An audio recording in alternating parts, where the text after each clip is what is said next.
And something very important happened in this house. We were discussing earlier that this is where she had the ideas or did the outline for Right. Save Me the Walls, and he began work on Tender Is the Night. Right. He, in that period in which they were here from late 31 to through the spring of 32, they were both working on different projects. Zelda was insistent that part of her recovery was about her finding her own artistic expression, and she had was still painting at this time, but she had given up on the ballet career that had consumed her in her late 20s.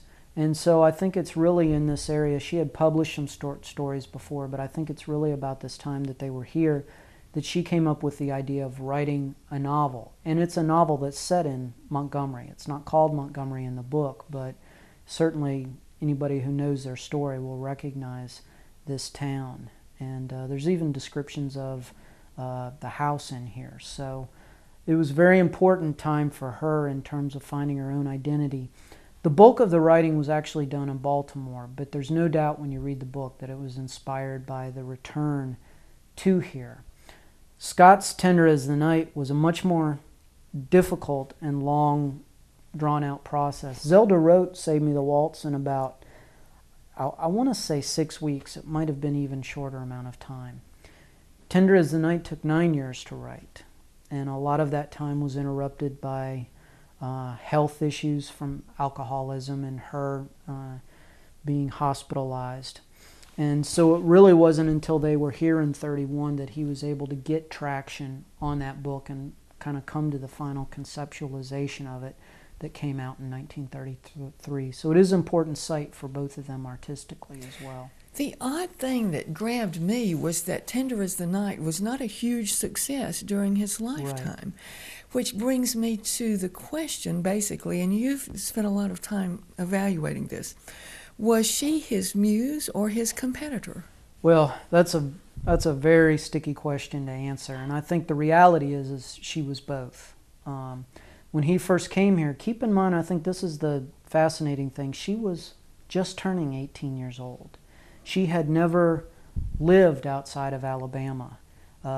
She had, run around in Auburn and had, vacationed up in North Carolina. But she was very much a small-town Southern girl, and all of a sudden here comes this Yankee, very glamorous, young, very ambitious. And I think there was a mutual fascination for what each of them could show the other about the world. I think he admired her outgoingness, her vivacity. She was devil-may-care. There are all kinds of famous stories about her diving off, roofs at the country club into the pool and this sort of thing. And but she was eager to see the rest of the world and to be educated. So I think early in their time, he created a character based on her that became a prototype for a certain image that we now think of as the flapper, although Zelda was not truly a flapper. But I think as time went on, understandably, she wanted her own identity, her own outlet.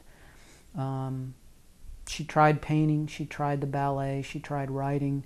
She was middlingly successful in all three of those. But I think a large part of their marital friction revolved around the fact that she needed her own creative space, and I don't know that he understood the importance of that for her or was really as supportive as I think men would be today.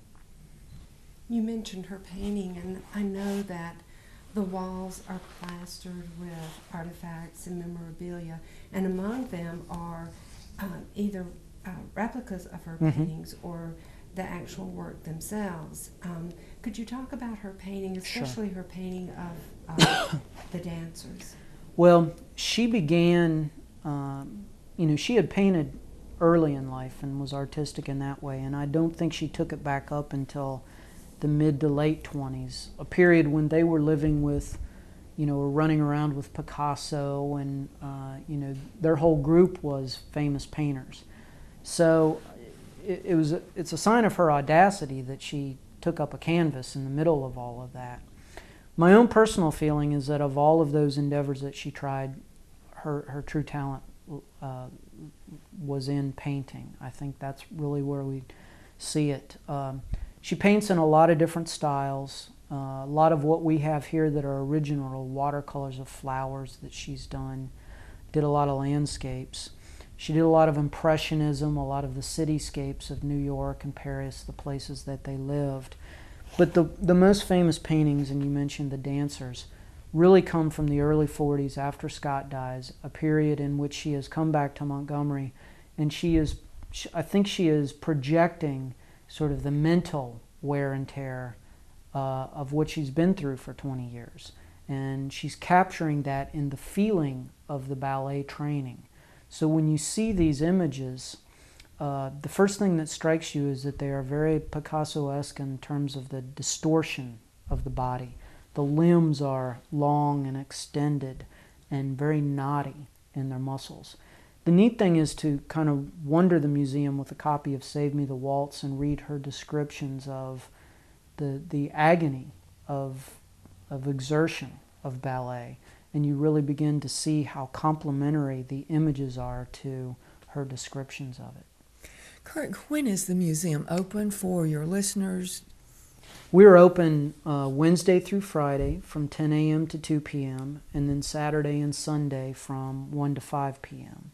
And if folks, those times aren't accommodating to them, we certainly are willing to take requests for special tours and that sort of thing. So anybody who'd like to can telephone us at 334-264-422. And usually if we get a group in, I'll come down, or one of our other board members will be happy to come down and give you a tour. Thank you for being our guest today. Well, thank you for having me.